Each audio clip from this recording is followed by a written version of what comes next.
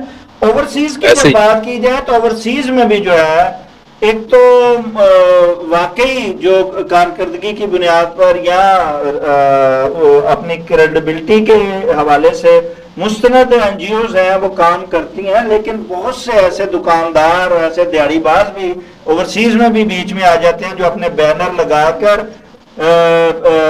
Euro, pound اور dollar اکٹھے کرتے ہیں اور ایسے معمولی سے یہاں بیچ کے اور ان کی فلمیں بنا کے وہاں دکھاتے ہیں اور بے شمار اپنے سال کا پورے کا جو ہے وہ بندوبست کر لیتے ہیں.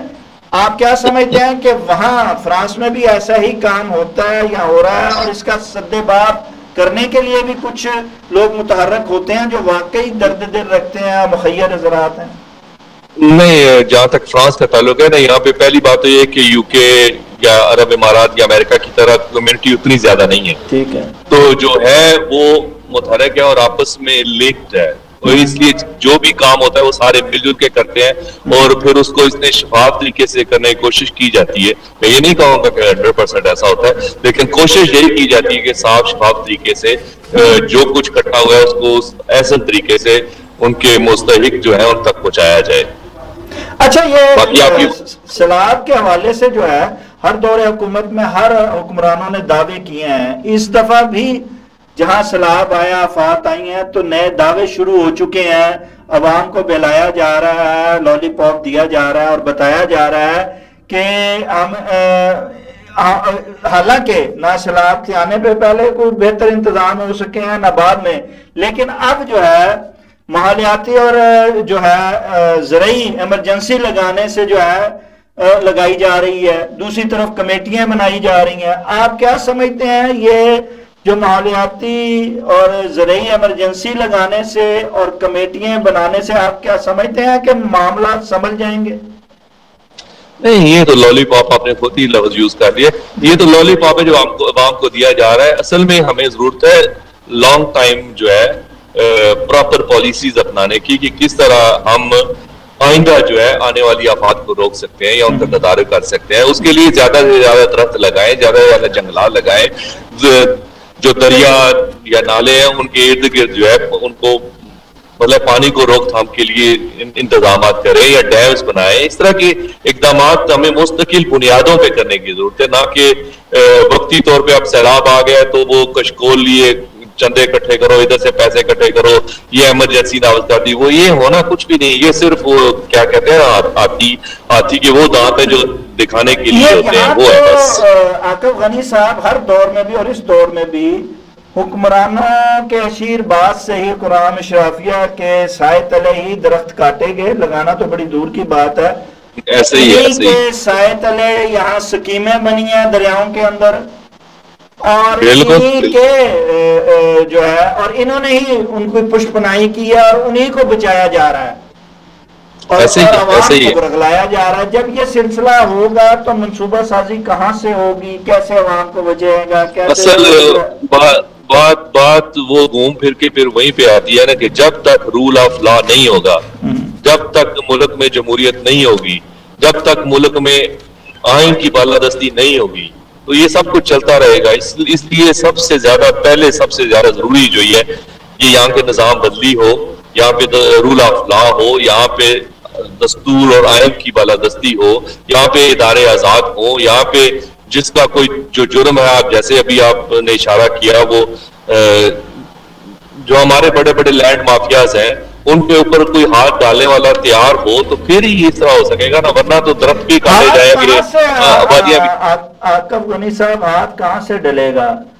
ہر ادارے میں وہ خود بیٹھے ہوئے ہیں، ہر ادارے میں ان کی کچھ بنائی کرنے والے بیٹھے ہوئے ہیں، ہر ادارے میں ان کی سرپرستی کرنے والے موجود ہیں. تو کیسے یہ نظام بدلے گا اور کیسے جو ہے یہاں بہتری آ سکتی ہے؟ لیکن یہ ساری صورتحال کو دنیا دیکھتی ہے. آپ فرانس میں ہیں، آپ برطانیہ جاتے ہیں، آپ مختلف ممالک میں پھرتے ہیں، ایسے صحافی ایز اے کالم نگار آپ دیکھتے ہیں اور اپنی تجزیاتی آنکھ سے دیکھتے ہوئے آپ کیا پاکستان کی ساکھ وہاں بنتی ہے، کیا پاکستان کے بارے میں وہ سوچتے ہیں، کیا ان حکمرانوں کے بارے میں وہ بتاتے ہیں؟ ذرا بتائیے تو صحیح لوگوں کو عوام کو شعور دیجیے، کیا وہاں ہماری پاکستانیوں کی جو ہے وہ ساکھ ہے حکمرانوں کی اور ملک کی؟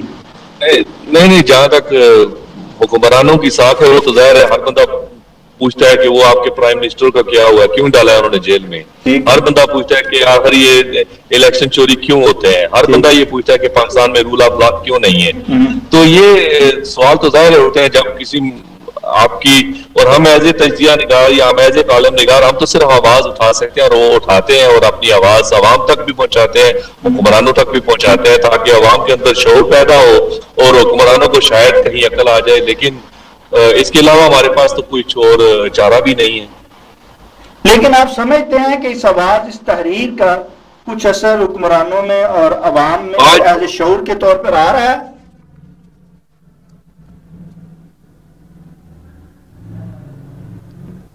جی آپ کی آواز میرے خیال رک گئی ہے. ناظرین، جیسا کہ عاقف غنی صاحب نے بتایا ہے کہ ہمیں جو ہے اپنا ریویو کرنا پڑے گا، اپنے گریبانوں میں جھانکنا پڑے گا، اپنے رویوں میں تبدیلی لانا پڑے گی، اور عوام کی آواز کو دبانے کی بجائے عوام کی آواز کو نہ صرف سننا ہوگا بلکہ ان کے فیصلوں کو بھی، ان کے فیصلوں پر عمل کرنے کی کوشش کرنا ہوگی. ہمیں جہاں ہم صاحب اقتدار کو اپنے پیج پر لاتے ہیں اور ایک پیج پر بیٹھ کر اقتدار کے مزے لوٹتے ہیں، ہمیں عوام کو بھی جو ہے اگر ہم نے ترقی کرنی ہے، خوشحالی کرنی ہے، اگر ہم نے بحرانوں سے نکلنا ہے تو عوام کے بغیر نہیں نکلا جا سکے گا، عوام کو پیج پر لا کے ہی نکل سکتے ہیں. ناظرین، اس کے ساتھ ہی پروگرام کا وقت ختم ہو جاتا ہے. اپنے میزبان شاہ ندیم احمد کو اجازت دیجیے. آپ کا، ہمارا، ہم سب کا اللہ نگہبان.